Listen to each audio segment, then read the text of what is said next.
Boa tarde, turma. Espero que todos estejam bem, né? Nossa aula passada ela foi sobre o modelo do orbital atômico e hoje a nossa aula será sobre ligação metálica, onde nós iremos revisar esse tipo de ligação. Bom, e o que seria uma ligação metálica? Nós iremos descobrir no decorrer da nossa aula o que seria uma ligação metálica. Você já deve ter sacado, né, que pelo nome, as ligações metálicas ela ocorre entre metais, certo? Então, pessoal, para saber o que é e como ocorre uma ligação metálica, nós temos que saber um pouco sobre os metais. Nós vamos entender o que os metais eles têm a ver com a ligação metálica. Os metais, eles têm, né, um tipo de ligação que possibilita a condução de eletricidade em sólidos. Existem diversos modelos que se propõem a explicar as ligações metálicas. Um deles, né, que consegue explicar satisfatoriamente a condutibilidade elétrica, ela se inicia, né, pela comparação da ligação metálica com os demais tipos de ligação, a iônica e a covalente. Ou seja, pessoal, nós vamos conhecer de forma detalhada, né, como esse tipo de ligação ocorre entre os metais, a partir da comparação da ligação metálica com os demais tipos de ligação, como já foi falado, né, a iônica e a covalente. E o que seriam os sólidos iônicos e os sólidos covalentes, né? Os sólidos iônicos, eles são constituintes, né, da rede cristalina e são íons positivos e negativos, né? Ou seja, no estado sólido, os íons, eles não têm movimentos livres e por isso praticamente não conduzem corrente elétrica. E quando fundidos, né, ou seja, derretidos ou dissolvidos na água, os íons eles passam a ter mobilidade e a conduzir corrente elétrica. Já os sólidos covalentes, eles são átomos, os átomos de seus constituintes são eletricamente neutros, ou seja, né, essas substâncias, de modo geral, elas são más condutoras de eletricidade, tanto quando os elétrons de seus átomos constituintes estão presos à eletrosfera, né, de cada átomo, ou quando a eletrosfera dos átomos ligantes com os quais são compartilhados. E, pessoal, a partir dessa comparação, os estudos, eles demonstram que a constituição dos materiais metálicos, né, os átomos, eles seriam organizados em redes cristalinas, né? Ou seja, são distribuídos espacialmente de forma sistemática e de forma organizada, que foi o que a gente viu nos sólidos iônicos.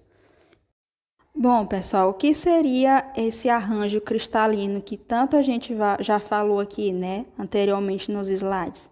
O arranjo cristalino ou retículo cristalino, né, como também é chamado, ele trata-se, né, da forma de como os átomos eles estão ordenados.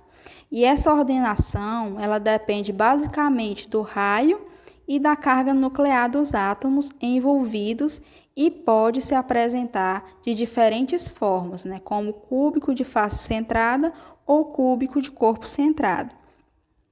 Pessoal, todos os metais, grande parte dos cerâmicos e certos polímeros, eles cristalizam-se quando se solidificam. Esses materiais cerâmicos que a gente fala, geralmente são combinação de elementos metálicos e não metálicos, né? Como exemplo, nós temos os vidros, produtos à base de argila e etc. Os polímeros, eles estruturalmente a maioria destes materiais, eles não são cristalinos. Porém, alguns exibem uma mistura de regiões cristalinas, né? Alguns exemplos de materiais policristalinos são chapas laminadas de aço, né? Para indústria de linha branca, que são a geladeira, fogão, micro-ondas e etc. Enfim, pessoal, os átomos, eles vão se rearranjar em uma estrutura tridimensional ordenada e repetida. Essas estruturas, elas se chamam de cristais. Como nós podemos ver aqui na imagem, nós podemos ver um cúbico, né, de face centrada, onde existe um átomo em cada vértice e um átomo no centro de cada face do cubo. Esses átomos eles se tocam ao longo das diagonais das faces do cubo. E resumindo, né, o que seria o arranjo cristalino, ele seria esses átomos, né, com esferas rígidas que se tocam com os átomos vizinhos mais próximos, quando um determinado arranjo de átomos é representado e repetido no espaço. Seguindo aqui na imagem, né, nós podemos ver que os retículos cristalinos que formam os metais, na verdade, são um aglomerado iônico, né, composto apenas por cátions e elétrons, e os elétrons presentes na camada de valência, né, dos átomos do metal, eles são deslocalizados, ou seja, eles saem da camada de valência, né, fazendo com que o átomo se torne um cátion, né, deficiente em elétrons. A imagem aqui mostra, né, a representação dos elétrons sendo deslocalizados da camada de valência. Após, né, eles serem deslocalizados, os elétrons provenientes dos átomos do metal, eles passam a rodear os cátions, né, formando um verdadeiro mar de elétrons.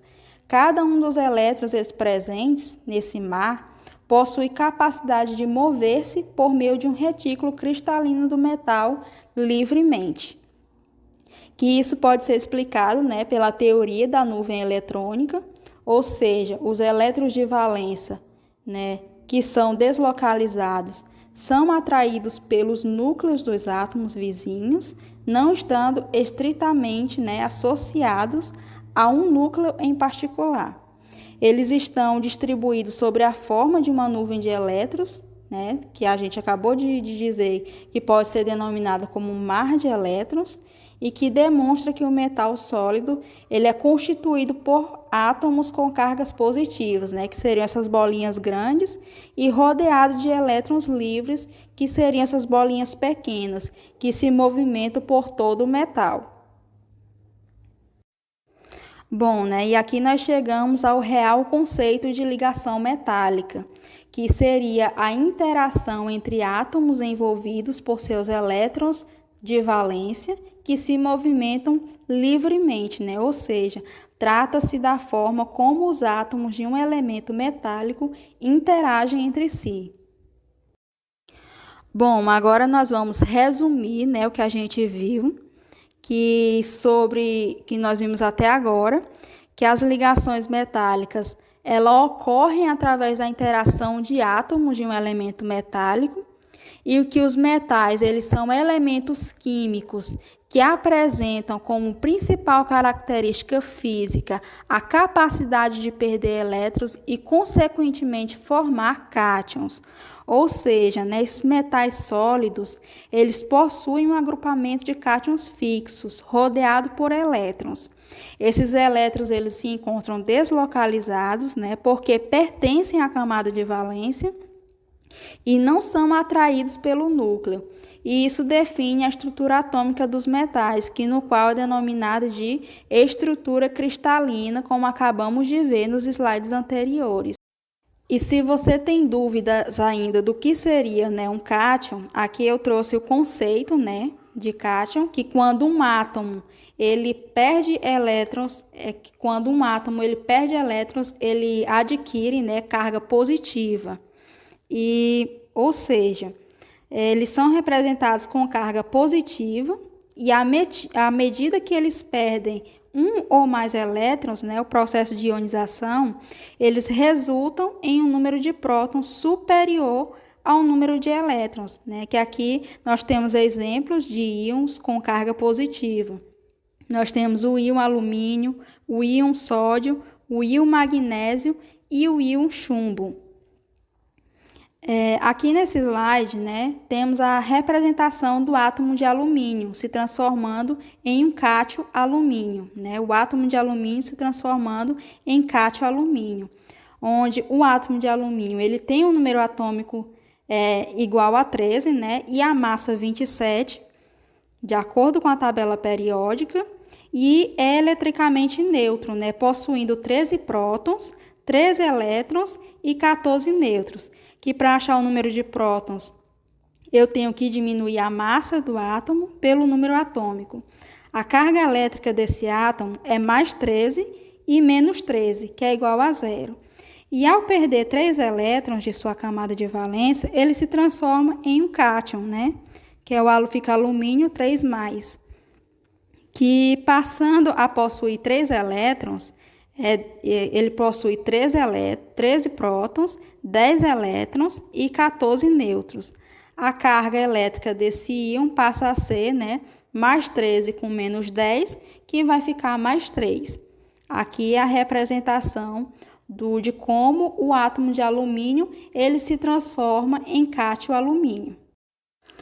Bom, pessoal, visto isso, né, agora nós vamos conhecer as ligações metálicas, que é uma mistura de substâncias cujo componente principal é um metal. Ou seja, quando eu misturo um ou mais metais, né, ou quando eu vou misturar um metal com uma substância simples que não precisa ser necessariamente metálica. Nós podemos obter um material com propriedades que cada substância não tinha individualmente e que seriam úteis para determinada aplicação.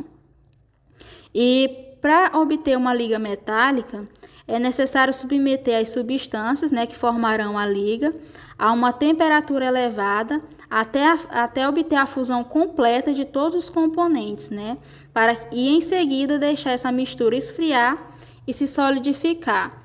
E o que acontece no processo de solidificação? Podem ocorrer as seguintes situações.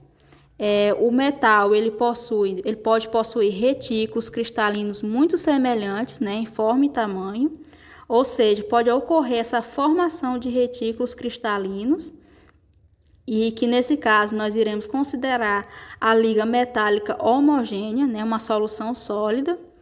E segundo, esses metais eles podem possuir retículos cristalinos muito diferentes, né, em forma e tamanho, ou seja, pode ocorrer a formação de retículos cristalinos individuais de cada metal. Nesse caso, nós consideramos essa liga, né, de mistura heterogênea, embora só seja possível perceber os diferentes cristais através de microscópio. E o terceiro, pode ocorrer a formação de compostos intermetálicos, que é o caso daquelas ligas metálicas que apresentam uma composição química bem definida. Aqui nós temos o exemplo, né, de algumas ligas metálicas, que aqui nós podemos ver a presença do aço inox, que ele é formado por 74% de aço, 18% de cromo e 8% de níquel. Sua principal propriedade é que, conforme o próprio nome indica, ele é praticamente inoxidável, sendo usado em peças que entram em contato direto com o oxigênio e com a umidade do ar, tais como talheres, peças de carro, brocas, utensílios de cozinha e decoração. Temos também a presença do ouro, né, 18 quilates, que apresenta 75% de ouro, 13% de prata e 12% de cobre. As principais propriedades, ele é macio, né, pode ser facilmente riscado, e também o brilho do ouro, né, possui dureza adequada para a joia e durabilidade. Nós temos também a solda, que a solda ela contém 67% de chumbo e 33% de estânio, e sua principal propriedade é baixo ponto de fusão, e ela é usada em solda de contatos elétricos, né? E temos aqui entre outras ligas metálicas. Bom, pessoal, cabe também, né, a gente saber a propriedade dos metais, que a primeira aqui nós temos o brilho. O brilho, né, eles são objetos metálicos. Quando polidos, eles apresentam um brilho característico dos metais, por causa dos elétrons livres, né, que estão localizados na superfície dos objetos, que absorvem e irradiam a luz. Temos também a presença da maleabilidade, que é a capacidade que os metais têm de produzir lâminas e chapas muito finas, e podemos construir diversos objetos, né, como facas, espadas e etc. Apresentam também condutibilidade. Os metais, gente, de forma geral, eles são bons condutores, né, de corrente elétrica e de calor. Quando um metal qualquer está em contato com uma fonte de calor ou com uma fonte de corrente elétrica, ele é capaz de conduzi-los.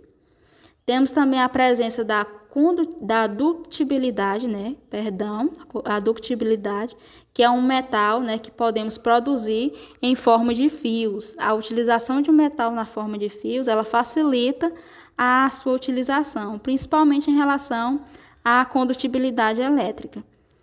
E um exemplo que a gente pode podemos citar em forma de fio, podemos usar o cobre, O cobre ele pode ser utilizado para a produção de fios. Bom, pessoal, essa foi a nossa aula de hoje. Eu espero que vocês tenham entendido o que é e como é que ocorre uma ligação metálica. E qualquer dúvida, estaremos à disposição, viu? Tchau, tchau, bons estudos e até a próxima aula.